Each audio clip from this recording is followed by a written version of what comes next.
आज का हमारा जो लेक्चर है वो है information technology and information system.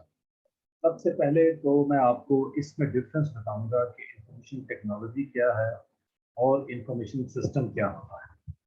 लेकिन ये फ्लो चार्ट आप देखें, उसके बाद फिर हम लोग आएंगे जब इंफॉर्मेशन टेक्नोलॉजी और सिस्टम को देख के फिर हम डाटा वर्सेस इंफॉर्मेशन के डाटा और इंफॉर्मेशन में क्या फ़र्क है, और once data is converted to information तो क्या वो क्वालिटीज़ हैं जिससे हम कह सकते हैं कि यार वो इंफॉर्मेशन इतनी अच्छी है तो उसकी बेस पे लिया हुआ डिसीजन अच्छा होगा। देन कम्स टू ISIT, जो मैंने अभी बताया कि उसकी डिटेल पढ़ेंगे कि IS क्या है, IT क्या है। फिर देयर आर डिफरेंट सॉफ्टवेयर्स जो कि यूज़ करते हैं आप फॉर द इंफॉर्मेशन सिस्टम। ठीक है। देन मैनेजमेंट स्ट्रक्चर का लिंक इसके साथ वो देखेंगे कि कौन सा इंफॉर्मेशन सिस्टम है वो किस लेवल के मैनेजमेंट के इस्तेमाल में आता है, और कौन सा इंफॉर्मेशन सिस्टम है जिसको इस्तेमाल करके वो बेहतर प्लानिंग, कंट्रोल या डिसीजन मेकिंग कर सकते हैं। Then comes the financial technology. ये एक न्यू कॉन्सेप्ट है, ठीक है, that is fintech, short form में इसको कहते हैं। This is a new technology evolve जिसके थ्रू आप ये बैंकिंग एप्स रन करते हैं। घर बैठे आपको लोन अप्रूव हो जाता है, वो कहीं जाना नहीं पड़ता। घर बैठे ही आप अपना पूरा पूरा पूरा बैंक जो है उसको ऑपरेट कर लेते हैं। फंड्स यहाँ से वहाँ transfer, you don't need to visit the bank. So has always that has been made possible by this fintech, financial technology.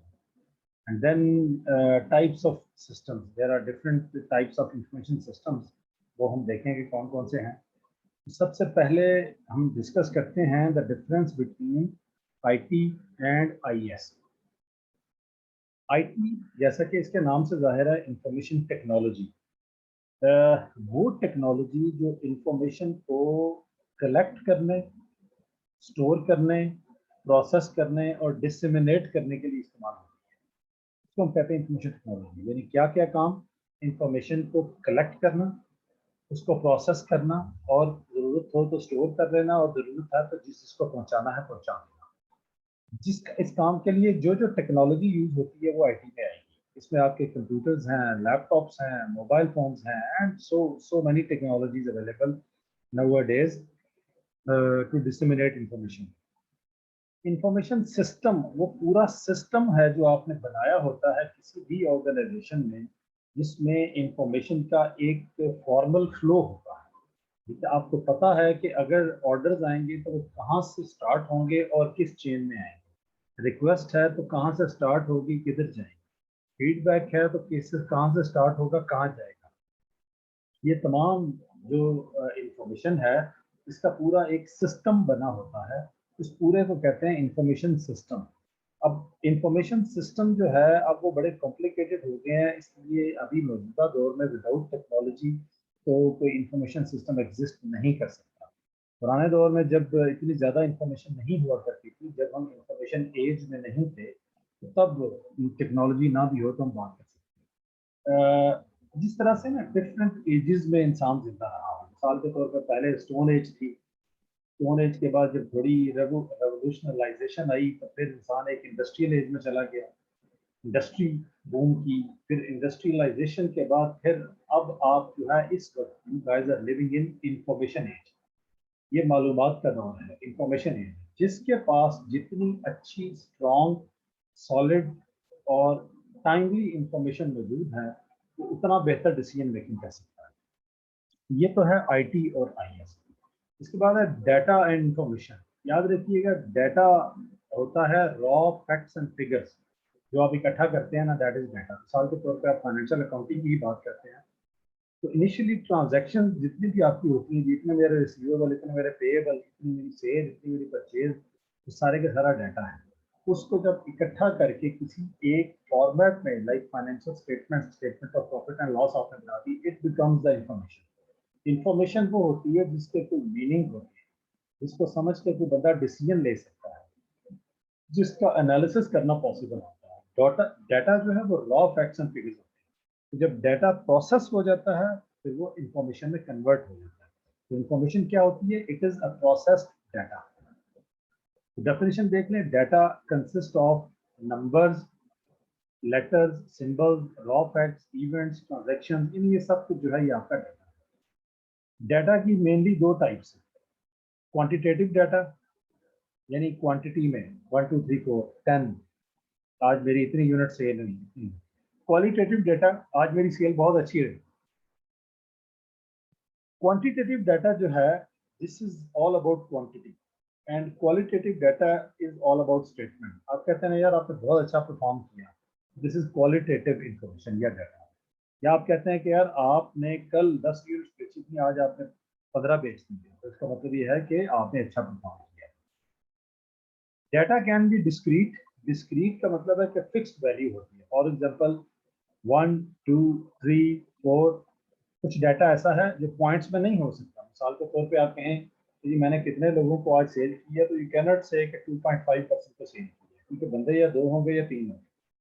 तो कुछ चीज़ें हैं जो पॉइंट्स में भी जा सकती हैं, जो पॉइंट्स में जा सकती हैं उसको हम कहते हैं कॉन्टिन्यूस डाटा, और ऐसी चीज़ें जिनको आप पॉइंट्स में रिप्रेजेंट नहीं कर सकते, that is called the discrete data. ठीक है, तो ये क्वांटिटेटिव की ही आगे सब पार्ट थे। फिर प्राइमरी डाटा और सेकेंडरी डाटा, ये दो कॉन्सेप्ट हैं। प्राइमरी डाटा वो होता है जो आप खुद से फील्ड में घूम के मार्केट में फिर के फर्स्ट हैंड डाटा कलेक्ट करते हैं, दैट इज प्राइमरी डाटा। और सेकेंडरी डाटा वो होता है जो कि आप घर बैठ के डेस्क पे बैठ के इंफॉर्मेशन किसी की कलेक्ट की हुई डाटा जो है उसको आप देखते हैं और उसको स्टोर करते हैं, तो that is called secondary data. Primary और सेकेंडरी ये दो किस्म के हैं। प्राइमरी डाटा कैसे कैसे आप कलेक्ट कर सकते हैं? थ्रू ऑब्जर्वेशन, ठीक है, through observation of the employees and etcetera, through experience, through questionnaire, through surveys, ये सारा डाटा आपका प्राइमरी डाटा है। और दूसरा आपका सेकेंडरी डाटा होगा जो कि आप घर बैठ के कलेक्ट करते हैं। ये आगे मुख्तलिफ किस्म की इंफॉर्मेशन है कि किसको कौन सी इंफॉर्मेशन चाहिए, शेयर होल्डर्स को, कस्टमर एंड सप्लायर्स को, एम्प्लॉइज को, गवर्नमेंट एजेंसीज को, these are all the stakeholders. These, इसको पढ़िएगा, आगे स्टेक होल्डर का पूरा चैप्टर है, तो इंशाल्लाह हम उसमें देखेंगे, तो उसमें ये चीज़ें भी क्लियर हो जाएंगी। बाकी ये चीज़ें बिल्कुल ईजी हैं, मतलब बड़ी कॉमन सेंस बेस्ड है, आप लोगों को ऑलरेडी। इलस्ट्रेशन 1 आपने देखना है, आपको समझाने की कोशिश कर रहा है कि डाटा जो है किस तरीके से प्रेजेंट किया जा सकता है और कैसे उसका हम एनालिसिस कर सकते हैं। Then information of quality of good information, once a data is converted to information, तो इंफॉर्मेशन का एक्यूरेट होना बड़ा जरूरी है। ये भी आप F2 F3 में पढ़ चुके हैं, बट जनरली यहाँ पे हम डिस्कस कर लेते हैं। एक्यूरेट मतलब वो सही होनी चाहिए, कंप्लीट होनी चाहिए, कॉस्ट इफेक्टिव होनी चाहिए, यानी उस पर इंफॉर्मेशन को कलेक्ट करने की जो कॉस्ट है उससे होने वाला बेनिफिट उससे ज़्यादा होना चाहिए, कॉस्ट कम होनी चाहिए।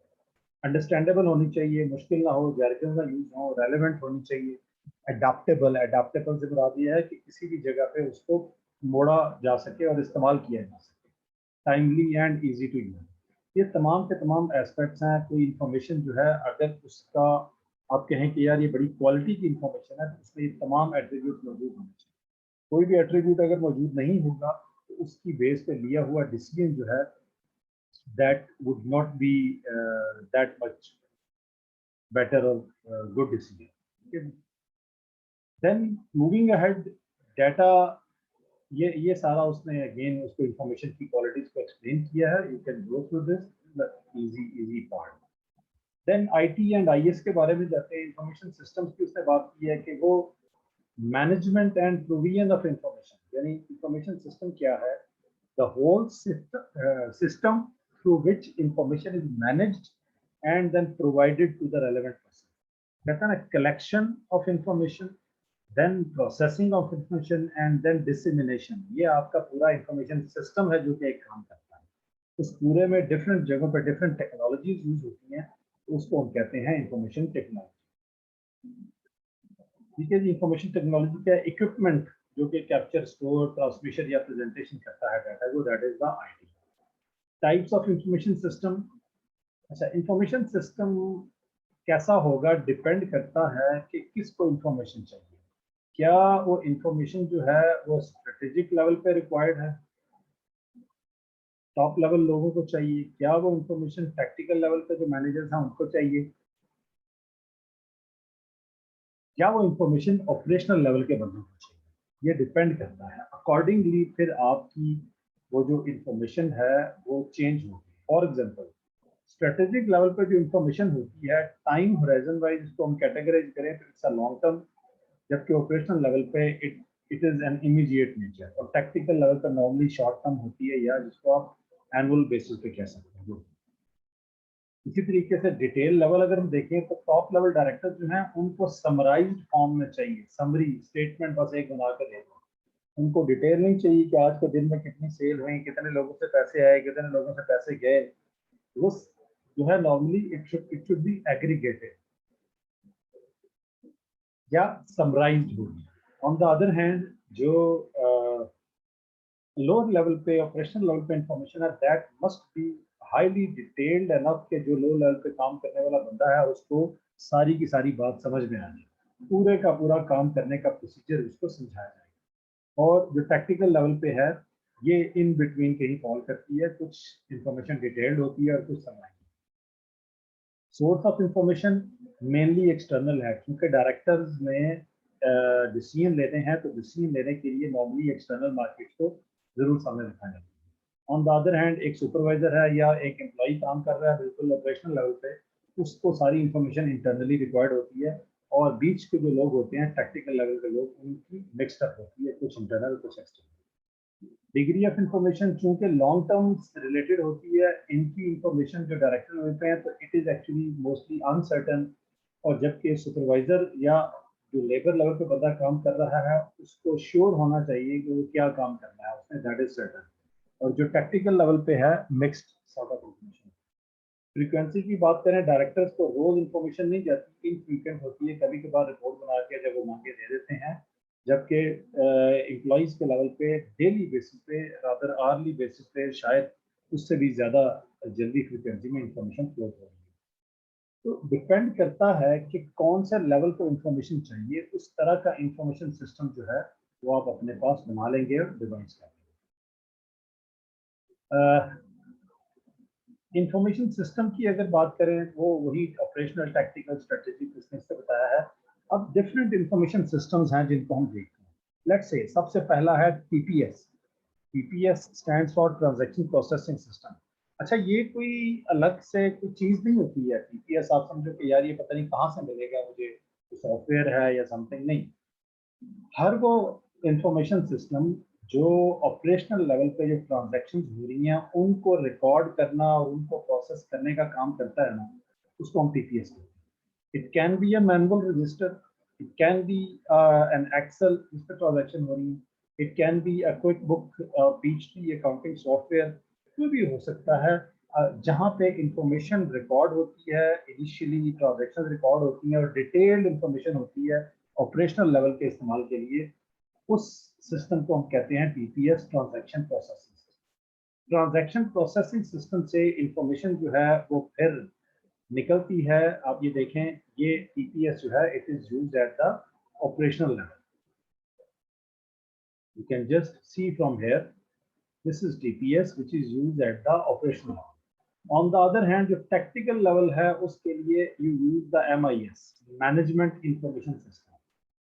ये टीपीएस की इंफॉर्मेशन जो है ये इनपुट होती है एमआईएस, यानी ट्रांजैक्शन रिकॉर्ड हुई, उसके बाद उन रिकॉर्डेड ट्रांजैक्शंस को टेक्निकल लेवल पे जो मैनेजर्स हैं उन्होंने अपने लिए इस्तेमाल किया अपनी मैनेजमेंट के लिए। Management means planning, control and decision making. It's not about decision making, decision making normally MIS में नहीं होती है, actually it is used for the only planning and control purpose. Decision making के लिए स्पेसिफिक एक system है which is known as DSS, और कहता है डिसीजन सपोर्ट सिस्टम, जो कि खास तौर पे डिसीजन मेकिंग के लिए इस्तेमाल होता है। उसमें आप मल्टीपल वेरिएबल्स एंटर करते हैं, इनपुट करते हैं, और जब आप वो वेरिएबल्स इनपुट करते हैं तो उन वेरिएबल्स की बेस पे वो आपको बेस्ट डिसीजन निकाल कर देता है। ये आजकल आपको शायद पता हो, होम्योपैथिक डॉक्टर्स हैं या इवन एलोपैथिक डॉक्टर्स हैं, उन्होंने भी सिस्टम रखे हुए हैं। जो जो सिम्टम्स होती हैं ना वो सारी सिम्टम्स सॉफ्टवेयर में इन करते हैं, तो सिम्टम्स को सामने रख के वो सॉफ्टवेयर एक डिसीजन दे देता है कि जी इसके लिए ये मेडिसिन जो है बेस्ट है। ना सिर्फ डिसीजन देता है बल्कि फिर उसको एमआईएस भी उसके साथ अटैच्ड है, वो फिर उसको यूज करते हैं फॉर द फर्दर एनालिसिस। यार नेक्स्ट अगर किसी में ये सिम्टम्स होंगी तो उसको भी यही प्रॉब्लम होगी, मोस्ट प्रोबेबली उसकी भी डायग्नोसिस इसी तरीके से होनी चाहिए। This is called MIS and DSS। On the other hand जो स्ट्रेटेजिक लेवल पे डायरेक्टर बैठे हैं वहां पे नॉर्मली एक सिस्टम है EIS या ES, एग्जीक्यूटिव इंफॉर्मेशन सिस्टम। यानी जो एग्जीक्यूशन में डायरेक्टर एग्जीक्यूटिव डायरेक्टर्स हैं उनको फिर लॉन्ग टर्म प्लानिंग या लॉन्ग टर्म एनालिसिस या डिसीजन मेकिंग के लिए सॉफ्टवेयर यूज होता है, that is called EIS। So these are the different software. TPS हो गया, देन MIS जो मैनेजमेंट के लेवल पे प्रैक्टिकल लेवल पे यूज होता है। टोटल सेल हर साल कितनी है, टोटल सेल हर बंदे ने कितनी की है, हर शोरूम या जियोग्राफिकल वाइज सेल का एनालिसिस क्या है। तो ये जो सारा सॉफ्टवेयर है या सिस्टम है वो आपका उसको कहते हैं MIS। इट कैन भी, मैंने बताया ना, ये मैनुअल भी हो सकता है, कंप्यूटराइज भी हो सकता है, समहाउ क्लाउड बेस्ड भी हो सकता है। आजकल तो there are multiple cloud based software you can access from anywhere. अपना जो सिस्टम है कहीं से भी आप उसको एक्सेस कर सकते हैं। Then is the DSS। DSS क्या है? It helps in decision making. मैंने आपको अभी समझाया, डॉक्टर्स भी यूज करते हैं, प्रोफेशनल्स भी यूज करते हैं, वकला भी यूज करते हैं, बहुत सारे लोग हैं जो DSS को यूज करके एक डिसीजन मेकिंग में अपनी इंप्रूवमेंट लाते हैं। Then comes the EIS, executive information system. ये टॉप लेवल मैनेजमेंट जो है, सीनियर मैनेजमेंट वो यूज करती है।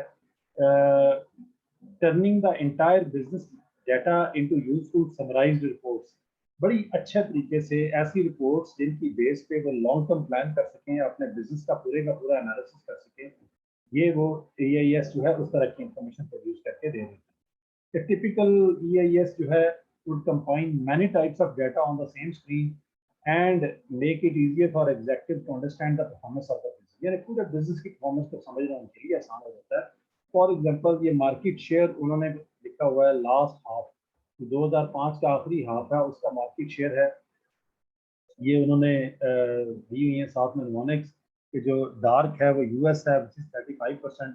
तो उससे थोड़ा लाइट है आई गेस वो 12% वाला है, वो एक्स लिमिटेड कंपनी का है। उससे थोड़ा लाइट आई गेस वो 5% है, दैट इज वाई लिमिटेड। और जो वाइट कलर में है that is the G limited. तो ये आप यहाँ से पाई चार्ट इसको कहते हैं, इसके जरिए सारे का सारा डाटा जो है उसने उसको सॉर्ट आउट करके दे दिया है और साथ में उसकी एक्सप्लेनेशन दी है। ओवरऑल पूरे बिजनेस का उनको आइडिया हो जाता है। This type of report is prepared from an executive information system. फिर ES एक होता है expert system. This is used from the by the professional. ये वो सिस्टम है जो एक्सपर्ट ओपिनियन देता है, ठीक है। For example law, taxation, banking, medicine, diagnosis, symptoms जो मैंने पहले आपको बताया DSS में। DSS भी यूज किया जा सकता है but that is for making a decision for the purpose of analysis bye experts. आप ये एक्सपर्ट सिस्टम भी यूज कर सकते हैं जिन्होंने अपने जितने भी, फॉर एग्जांपल एक लॉयर है, उसके एक क्लाइंट है, उसके जितने भी मामला हैं वो सारे उसमें एंटर करे। तो वो सिस्टम जो है वो एक एक्सपर्ट ओपिनियन उसको देता है कि यार तुम्हारा ये केस कितना स्ट्रांग है, या किस तरह की मजीद एविडेंस हो जाए तुम्हारे पास तो तुम्हारा केस और ज्यादा मजबूत हो सकता है, कितने परसेंट चांसेस हैं कि तुम इन इंफॉर्मेशन की बेस पे केस जीत सकते हो या नहीं। These are the information systems. Then there are some software applications. Software actually आपको पता ही है क्या होता है? It is a program which actually supports the hardware। जब तक किसी भी हार्डवेयर को आपने यूज करना है उसमें सॉफ्टवेयर नहीं होगा तो you can not use that hardware. Software में आपकी स्प्रेडशीट है, अमेवन में भी आप लोगों ने डिटेल में पढ़ी होगी। एक्सेल जो सॉफ्टवेयर है आपका वो है, इसके फायदे नुकसान you guys have already gone through it. Please इसको आप रीड कीजिएगा। स्प्रेडशीट के फायदे नुकसान, जल्दी हो जाता है, एनालिसिस होता है, एरर्स कम होते हैं, कैलकुलेशन ऑटोमेटिकली हो जाती है, लोग फैमिलियर हैं इसके साथ etcetera. Database is another software जो कि लार्ज वॉल्यूम ऑफ डाटा को हैंडल करने के लिए होता है। जो तो है ना स्प्रेडशीट, उसकी एक लिमिट है, उससे ज्यादा लिमिट में डाटा आपको जब हैंडल करना होता है तो वो डेटाबेस है। अलबत्ता डेटाबेस की भी अब लिमिटेशन आ गई है। वो ये है ना कि इस वक्त हमारे पास इतना ज्यादा डाटा इकट्ठा हो चुका है, इतना ज्यादा डाटा इकट्ठा हो चुका है कि आपकी सोच उसको अब डेटाबेस भी नहीं हैंडल कर सकता। कितना ज्यादा इकट्ठा हो सकता है? जितनी भी इंफॉर्मेशन आज तक दुनिया में या डाटा इकट्ठा हुआ है पिछले 20 से 30 सालों में, तकरीबन 90% डाटा पिछले 30-40 सालों में इकट्ठा हुआ। तो समझ लो कि 30-40 सालों में डाटा हमारा कितना इकट्ठा हुआ होगा। अभी आगे जाके एक टॉपिक आएगा बिग डाटा का, उस वक्त मैं आपको बताऊंगा कि एक एक बंदे से रिलेटेड कितना डाटा अवेलेबल है। तो सोचो और कितने लोग होंगे और उनके रिलेटेड कितना डाटा होगा, और ह्यूमनली ये पॉसिबल नहीं है कि हम इतने डाटा का एनालिसिस कर सकें। अच्छा जी, डेटाबेस में we have to just see कि उसके एडवांटेजेस क्या हैं और डिसएडवांटेजेस क्या हैं। Advantages of the database is the most important benefit. अब चूंकि ये समथिंग यही है, स्प्रेडशीट हमने पढ़ा था, डेटाबेस के अब हम पढ़ लेते हैं जरा। Database is the ease of reporting and sharing data. इसमें ना एक्सेल के निस्बत रिपोर्टिंग ईजी है कंपैरेटिवली, और इस डाटा को या इस इंफॉर्मेशन को या इस रिपोर्ट को शेयर करना आसान है। इसमें डुप्लीकेशन नहीं होती है, टेबल्स बनते हैं, एक चीज ऑलरेडी बन चुकी हो तो वो डाटाबेस बताता है कि ये इंफॉर्मेशन ऑलरेडी एग्जिस्ट करती है। चेंजेस जो आप करते हैं उससे आपका प्रोग्राम पूरे का पूरा करप्ट नहीं होता, ठीक है। जहाँ चेंजेस करते हैं बस वही चेंजेस होती हैं और बाकी प्रोग्राम एज इट इज रहता है। सिक्योरिटी ज़्यादा बेहतर है as compare to the spreadsheet. Disadvantage क्या है? आपको डाटाबेस जो है वो पूरे का पूरा सीखना पड़ेगा, इन्वेस्टमेंट ज़्यादा करनी पड़ेगी क्योंकि एम्प्लॉइज़ को ट्रेनिंग भी देनी पड़ेगी, सॉफ्टवेयर भी देना पड़ेगा, और initial time and cost from for the migrating of data from spreadsheet to database. क्योंकि एक दफ़ा तो आपने डाटाबेस में सारी की सारी इंफॉर्मेशन, सारा डाटा अपना इन करना है ना, सारे का सारा रिकॉर्ड स्टोर तो करना है, तो वो टाइम और उस पर कॉस्ट आपकी लगती है। अदरवाइज जब ये हो जाए तो फिर ये आपके लिए हाई यूजफुल सॉफ्टवेयर। और सॉफ्टवेयर में there are different accountancy packages available, जिस तरह मैंने आपको बताया, Peachtree, Sage, QuickBooks, ERP based software multiple. जैसा कि डिफरेंट कॉलेजेस में ईआरपी बेस्ड सॉफ्टवेयर यूज होता है फी मैनेजमेंट के लिए, और जितना भी फाइनेंशियल डाटा है उसको रिकॉर्ड करने के लिए। तो उसके फायदे नुकसान क्या है जी? ट्रांजेक्शन जल्दी रिकॉर्ड हो जाती हैं, गलतियां होने के चांसेस कम होते हैं, और रिपोर्ट जल्दी प्रिपेयर हो जाती है। नुकसानात उसके क्या है? ट्रेनिंग चाहिए, एक्सपेंसिव हो सकता है, क्योंकि जाहिर है आपने अगर अपने लिए बनवाना है special software, that would be expensive. और छोटे बिजनेस के लिए शायद इस चीज़ की ज़रूरत नहीं होती, वो एक्सेल पे ही अपने काम चला सकते हैं, उसके लिए ये यूजफुल नहीं होता। These were the softwares. Then advantages of computerization. Again, computerization में हमने जब से कंप्यूटर डेवलप हुआ है ना, तो ये मल्टीपल जो अपॉर्चुनिटीज हैं हमारे लिए, ये कंपनीज के लिए राइज हुई है। कंप्यूटर आने के बाद इंटरनेट आया, कॉर्पोरेट डाटाबेस, जो पूरी ओवरऑल कंपनी की डाटाबेस है उस तक एक्सेस इजी होगी। मोबाइल कंप्यूटिंग का कॉन्सेप्ट आ गया, इम्प्रूव्ड टेलीकम्युनिकेशन स्ट्रक्चर, लोगों का आपस में जो कम्युनिकेशन है उसका स्ट्रक्चर भी बेहतर हो गया। असल में it all started from the computer, computerization से सारे मामले स्टार्ट हुए हैं। तो अगेन फायदे इसके, ये speed, accuracy, volume, complexity, presentation, cost, बड़े इजी टू अंडरस्टैंड बेनिफिट्स हैं। बड़ी कम्प्लेक्स ट्रांजेक्शन को भी हैंडल कर सकता है, लार्ज वॉल्यूम को हैंडल कर सकता है, प्रेजेंटेशन अच्छी है, एक्सेट्रा एक्सेट्रा। तो दिस इज एक्सपेंडेबल टेक्स्ट, जो कि उसने इसको एक्सप्लेन किया है। जस्ट एक दफ़ा आप पढ़ लेंगे तो इसमें कोई ऐसी चीज़ नहीं है जो नई है। Next topic I guess we should leave it for the next lecture, because जितना हम लोग पढ़ चुके हैं दिस इज वन पार्ट। अब आगे इससे जो स्टार्ट हो रहा है, दिस इज अनदर एरिया। अब क्या है, हम ट्रेडिशनल कंप्यूटराइजेशन से उठ के अब हम एक मॉडर्नाइजेशन में आएंगे, हम बिग डाटा में आएंगे, हम ये जो क्लाउड कंप्यूटिंग है इसमें आएंगे। तो वो जो मॉडर्नाइजेशन कल्चर है या वो जो मॉडर्नाइज्ड एक स्ट्रक्चर है, उसको इंशाल्लाह हम लोग फिर अपने नेक्स्ट लेक्चर में डिस्कस करेंगे।